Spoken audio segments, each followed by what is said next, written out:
নমস্কার বন্ধুরা, আজকে এই ভিডিওতে আমি তামিল মুভি পট্টুকালির ব্যাপারে কথা বলবো। এতে অভিনয় করেছে মিনা এবং সুরি। তো এটি একটি না road drama with social issue, মানে সোশ্যাল ইস্যুগুলোকে দেখানো হয়েছে রোড ড্রামার ভিতর দিয়ে। এই বিষয়টা কিছুটা অদ্ভুত, মানে এইরকম সাধারণত মুভি আমি এর আগে দেখিনি। এর যে ডাইরেক্টর, তার প্রথম মুভিটা ইন্ডিয়ার থেকে অস্কার নমিনেশন পেয়েছিল, সেই জন্য আমি এই সিনেমাটা দেখেছি। তবে এই সিনেমাটা শুরুতেই আমি ক্রেডিট দিতে চাইবো প্রডিউসার শিবকার্তিকেয়ানকে, কারণ এই জাতীয় সাবজেক্টের উপর যে তিনি যে ইনভেস্ট করেছেন, এটা কিন্তু একটা বড় ব্যাপার।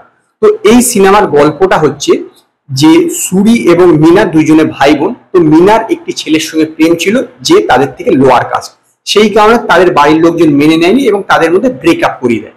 এর ফলে কি হয়, সুরি অনেক এই মিনা ডিপ্রেশনে চলে যায় এবং লোকজনের সঙ্গে কথা বলে না।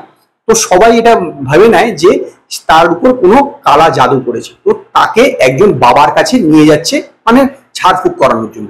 এই যে তাকে বাড়ির থেকে এই বাবার কাছে নিয়ে যাচ্ছে, এইটুকুনি হচ্ছে সিনেমাটার বিষয়। সে শুধু একা যাচ্ছে না, মানে ভাই বোন একা যাচ্ছে না, তার বাবা মা, বেশ কিছু আত্মীয় স্বজন এবং পাড়ার দু একজন লোক মিলে একসঙ্গে যাচ্ছে অটো এবং বাইক করে। তো এই যে ড্রামাটা হচ্ছে, এইটাই কিন্তু এই সিনেমার পুরোটা গল্পটা। এইখানে যখন তারা রোডে যাচ্ছে, সেই সময় তারা আত্মীয় স্বজনের মধ্যে এইসব কথাবার্তাগুলো হচ্ছে, তারা যেরকম মনের ভাব প্রকাশ করছে, সেগুলো কিন্তু অনেকটা সোশ্যাল ইস্যুকে তুলে ধরা হয়েছে। যেরকম যে একটা জায়গাতে আছে, একটা হাইওয়ের পাশ দিয়ে যখন একজন যাচ্ছে, সে বলছে যে আমি আমার ভাইকে বলেছি এই ফাঁকা জায়গাতে একটা প্লট আমাকে জন্য দিয়ে দিতে, কারণ এরপরে এখানে ধীরে ধীরে আবাদি বেড়ে যাবে, তখন আমার এর দাম বেড়ে যাবে, আমার নিতে অসুবিধা হবে। এটা বোঝাচ্ছে যে কিভাবে ধীরে ধীরে জনবসতি বাড়ছে, পাহাড়ের পাশে ফাঁকা জায়গাতে লোক হচ্ছে। এছাড়া পিরিয়ডের সময় যে মেয়েদেরকে পুজো করতে যেতে দেওয়া হয় না, সেটাও এখানে দেখানো হয়েছে, এইসব ট্যাবুগুলো। এবং একটি মানুষের যে বিভিন্ন রকম কনফ্লিক্ট থাকে, সেটাও দেখানো হয়েছে। একজন লোক যে মিনার সঙ্গে যাচ্ছে, মানে মিনাকে বাবার কাছে নিয়ে যাচ্ছে, সেই বলছে যে একে একবার ডাক্তারের কাছে দেখিয়ে নেওয়া উচিত ছিল। আবার সেই লোকটি কিন্তু তার সঙ্গে মিনাকে যখন বাবার কাছে নিয়েছে, তার সঙ্গ দিচ্ছে। মানে একজন মানুষের মধ্যে কিন্তু দুটো সত্তা যে কে থাকে, সেটাও কিন্তু এখানে খুব ভালোভাবে দেখানো হয়েছে। তবে হ্যাঁ, এই সিনেমাটা কিন্তু সবার জন্য নয়। এর মধ্যে যদি আপনি এন্টারটেইন খুঁজতে যান, তাহলে কিন্তু অত্যন্ত ভুল হবে। এটা পুরোপুরি আর্ট ফিল্ম এবং সেরকম ভাবে এটা তৈরি করা। তবে এই সিনেমার অ্যাক্টিং এর কথা বলতে হবে, মিনা এবং সুরি দুজনে ভালো অভিনয় করেছে, এছাড়া অন্যান্য প্রত্যেক অভিনয় ভালো করেছে। এবং এই সিনেমাটা জিনিস আমি নতুন দেখলাম, সেটা হচ্ছে বিজিএম নেই। বহু দৃশ্য এরকম আছে না, সেখানে কোনো কিছু ব্যাকগ্রাউন্ড মিউজিক নেই।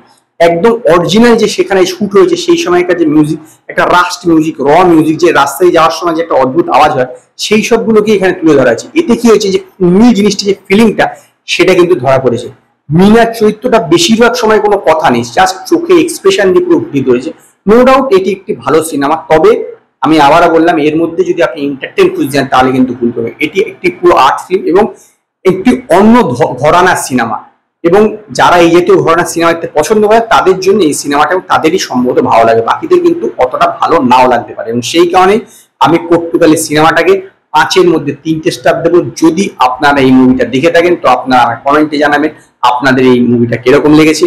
যদি আপনাদের এই ভিডিওটি পছন্দ হয়, ভিডিওটিকে লাইক করুন, কমেন্ট করুন, শেয়ার করুন। আর নতুন আপডেটের জন্য আমার চ্যানেলকে সাবস্ক্রাইব